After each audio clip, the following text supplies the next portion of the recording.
Hello everyone. Video के इस part में हम लोग पढ़ेंगे इंथैल्पी।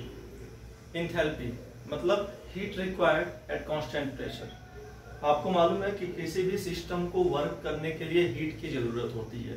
हम लोगों ने इससे पहले भी डिफाइन किया था कि किसी सिस्टम का जो वर्क होगा, ठीक है, उसके लिए हमको W वर्क करने के लिए सिस्टम को Q1 अमाउंट ऑफ हीट देना होगा। उस Q1 अमाउंट ऑफ हीट से सिस्टम W वर्क परफॉर्म करेगा और जो बचा हुआ एनर्जी या बचा हुआ हीट Q2 है वो किसको दे देगा? सिंक या सराउंडिंग को। अरे भाई, ऐसे आपको बताया था, ये है सोर्स ट्रिपल एस थियरी में, ये है सिस्टम, ये है सिंक या सराउंडिंग, था ना। ये था सोर्स, सिस्टम, सिंक और सराउंडिंग। सोर्स से system Q1 amount of heat लेता है, Q1 अमाउंट ऑफ हीट लेता है, W वर्क परफॉर्म करेगा और जो बचा हुआ हीट है Q2 वो किसको दे देगा? सिंक या सराउंडिंग को, सिंक या सराउंडिंग को। तो किसी भी सिस्टम को वर्क करने के लिए सबसे ज्यादा जरूरी क्या होगा? एनर्जी। एनर्जी मतलब क्या? हीट। सबसे ज्यादा जरूरी चीज क्या होगा? एनर्जी मतलब क्या? हीट। हीट उसके लिए सबसे ज्यादा जरूरी चीज है। तो आज हमको उसी हीट के बारे में पढ़ना है। टॉपिक है हमारा enthalpy. Enthalpy, ENTHALPY। Enthalpy, enthalpy means heat required at constant pressure. Heat required at constant pressure. Pressure को कांस्टेंट करके सिस्टम को जो हीट दिया जाए वही अपनी क्या कहलाएगी? इंथैल्पी। लेकिन ऐसे डिफाइन मत करिएगा, ये समझने के लिए है। देखिए इंथैल्पी क्या होता है। इंथैल्पी का सिंबल हो जाएगा H। इंथैल्पी का सिंबल हो जाएगा H। H is equal to क्या होगा? H इज इक्वल टू होगा E plus PV। E plus PV मतलब क्या? कि enthalpy is the sum of internal energy and pressure volume work. Enthalpy is the sum of internal energy and pressure volume work. So enthalpy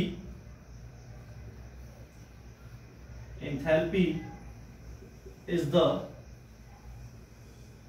sum of internal energy and pressure volume work। sum of internal energy and pressure volume work यानी H is equal to E plus PV। आपको पहले हमने पढ़ाया है W is equal to P delta V, या ठीक है ना, W is equal to P delta V। तो आपको ये हमने बताया हुआ है, ठीक है।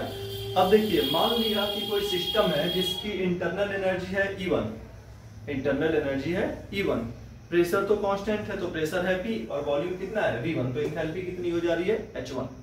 इंथैल्पी कितनी हो जा रही है? H1। देखिए दो सिस्टम, एक ही सिस्टम पे दो काम कर रहे हैं, एक ही सिस्टम के साथ हम दो काम कर रहे हैं। पहले क्या कर रहे हैं कि उसके साथ इंथैल्पी कुछ और रखना चाह रहे हैं, फिर से उसी सिस्टम पे इंथैल्पी चेंज करके देखना चाह रहे हैं कि चेंज इन इंथैल्पी कितना होगा, चेंज इन इंथैल्पी कितना होगा।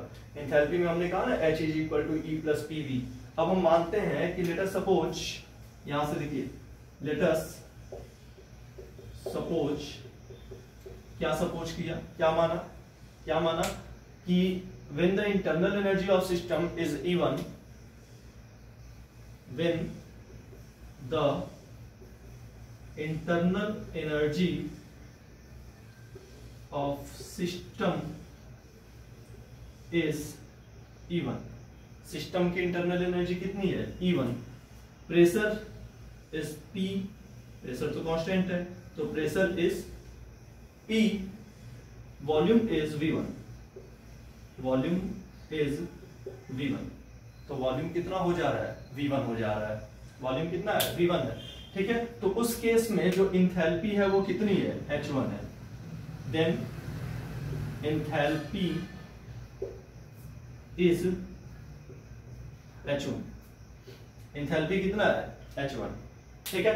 अब चलिए फिर से हम क्या मान रहे हैं कि हमारा जो सिस्टम है उसकी इंटरनल एनर्जी E2 हो जा रही है, प्रेशर P है, वॉल्यूम V2 है, ठीक है ना। तो लेट अस सपोज, फिर से क्या सपोज किया कि सिस्टम की internal energy E1, let internal energy of system is E2। Internal energy कितनी है? E2 है। Pressure is equal to P, volume is V2। Volume क्या है? V2 है। वॉल्यूम कितना है? V2 है। अब देखिए जब वॉल्यूम V2 हो जा रहा है, पहले क्या था? पहले इस वाले से एक इक्वेशन बनाते हैं, when the internal energy of the system is E1, pressure is P, volume is V1, तो हमको क्या मिलेगा? Enthalpy is H1। तो पहले वाले से क्या मिलेगा? H1 is equal to E1 plus P V1। H1 is equal to E1 plus P V1। ठीक है, इसको ले लो भैया इक्वेशन नंबर 1। Equation number 1। अब दूसरे वाले से देखिएगा, ये कहां से आया? यहां से आया। दूसरे वाले से देखिएगा क्या कह रहा है? Let the internal energy of the system is E2, pressure is P, volume is V2। तो हमको क्या मिलेगा? Enthalpy is H2। ये भी मान लो, इसको भी लिखना पड़ेगा ना, एंथैल्पी कितनी है। तो enthalpy is H2, enthalpy is equal to H2। ठीक है, तब आप क्या कहोगे भाई? H2 is equal to E2 plus EV2, equation number 2। दोनों दिखा? दोनों दिखा। अब आप क्या करिएगा? आपने कहा कि हमारे पास दो काम हो रहा है, when internal energy system E1 है, जब सिस्टम की इंटरनल एनर्जी E1 है, ठीक है, और प्रेशर वॉल्यूम वर्क है PV1। दूसरी बात में आपने कहा कि सिस्टम की इंटरनल एनर्जी है E2, प्रेशर वॉल्यूम वर्क है PV2, प्रेशर वॉल्यूम वर्क है PV2। अब आप इक्वेशन 2 में से इक्वेशन 1 को माइनस करिए। ठीक है, इक्वेशन 2 माइनस इक्वेशन 1। ठीक है, तो 2 कौन सा है? H2। 1 कौन सा है? H1। लेफ्ट साइड में क्या हो जाएगा भाई? H2 minus H1, H2 minus H1। तो H2 minus H1 is equal to, इधर देखिएगा, E2 minus E1, E2 minus E1। ठीक है, अच्छा चलो हम एक ही साथ में लिख दे रहे हैं पूरा पहले। ठीक है ना, E1 प्लस PV1 लो लिख देते हैं, सॉरी इसमें से माइनस कर लो ना। तो E2 plus PV2 minus E1 plus PV1। घबराइएगा नहीं, ध्यान से देखिएगा, बहुत इजी एक्सप्रेशन आने वाला है, बहुत अच्छा वाला। H2 minus H1 is equal to E2 plus PV2, bracket खोलिएगा, minus E1 minus PV1, minus E1 minus PV1। अब देखो भाई, अब आप सॉल्व करिए, E2 वाला एक पास रखिए, PV2 वाला एक पास रखिए। तो H2 minus H1 is equal to E2 minus P1 plus PV2 minus PV1, PV2 minus PV1 एक पास ले लो ना यार। अब इसको ब्रैकेट में ले लो, H2 minus H1 is equal to E2 minus E1 plus P common ले लो भैया, V2 माइनस V1। अब H2 माइनस H1 को हम क्या लिख ले? Delta H is equal to E2 minus P1 को क्या लिख ले? Delta E plus P। V2 minus V1 को क्या लिख ले? Delta V। V2 minus V1 को क्या लिख ले? Delta V। यानी हमको एक्सप्रेशन क्या मिला? Delta H is equal to delta E plus P delta V। जरा इस इक्वेशन को और समझिएगा, delta H is equal to delta E plus P delta V। मतलब change in enthalpy is equal to change in internal energy plus pressure volume work. Pressure volume work आपको मालूम है W is equal to क्या होता है? dW is equal to, या delta W is equal to P delta V, P delta V। ठीक है, अगर सिस्टम पे वर्क होगा, when work is done on the system, तो ये साइन कैसा होगा? प्लस साइन होगा। If work is done by the system, तो साइन कैसा होगा? माइनस साइन होगा। तो dW या delta W is equal to या तो प्लस PdV या माइनस PdV, यानी कि plus delta W is equal two plus P delta V या माइनस P डेल्टा V। दोनों में से कोई एक बात होगी। ठीक है, अगर सिस्टम वर्क करेगा तो साइन निगेटिव हो जाएगा, हम सिस्टम पे वर्क करेंगे तो साइन पॉजिटिव हो जाएगा। ठीक है, मान लिया दोनों केस हम लेंगे। पहले मान लिया कि when work is done on the system, हम सिस्टम पे काम कर रहे हैं, तो P डेल्टा V क्या होगा? पॉजिटिव होगा, यानी डेल्टा W क्या हो जाएगा? पॉजिटिव हो जाएगा। तो पहली बात, हम P डेल्टा V को हम क्या लिख रहे हैं? डेल्टा W लिख रहे हैं। तो इस इक्वेशन को हम कैसे लिख सकते हैं? इस इक्वेशन को delta H is equal to delta E plus P delta V। अगर हम इसको लिखना चाहे तो हम कैसे लिखेंगे? Delta H is equal to delta E plus P delta V को क्या लिख सकते हैं, डेल्टा डब्ल्यू, डेल्टा डब्ल्यू। ठीक है, तो अगर सिस्टम पर वर्क हो रहा है तो उसकी इंथैल्पी क्या आएगी, ये भी प्लस है ये भी प्लस है, तो इंथैल्पी क्या आएगी, पॉजिटिव आएगी। Delta H is equal to क्या, positive, delta H is equal to क्या, पॉजिटिव, यानी उसकी इंथैल्पी क्या होगी, पॉजिटिव होगी। कब, when work is done on the system, when work is done on the system. पूरे प्रोसेस में आपने प्रेशर को कहीं चेंज नहीं किया है, प्रेशर को आपने कहीं भी चेंज नहीं किया है, मतलब इस पूरे प्रोसेस के दौरान प्रेशर क्या है, कांस्टेंट है, प्रेशर क्या है, कांस्टेंट है। ठीक है, तो कांस्टेंट प्रेशर पे जो हीट आपका लग रहा है, जो एच टर्म आपको मिला होगा, उसी को आपने क्या कहा है, इंथैल्पी क्या है, यानी कि सिस्टम को एक स्टेट से दूसरे स्टेट पे ले जा रहे हो आप, प्रेशर कांस्टेंट कर रहे हैं, तो जो हीट लग रहा है उसी हीट को हम क्या कहेंगे, इंथैल्पी। तो वही हमने पहले शुरुआत में कहा था, इसी से शुरुआत किया था definition. Enthalpy is the heat required by the system at constant pressure, heat required at constant pressure.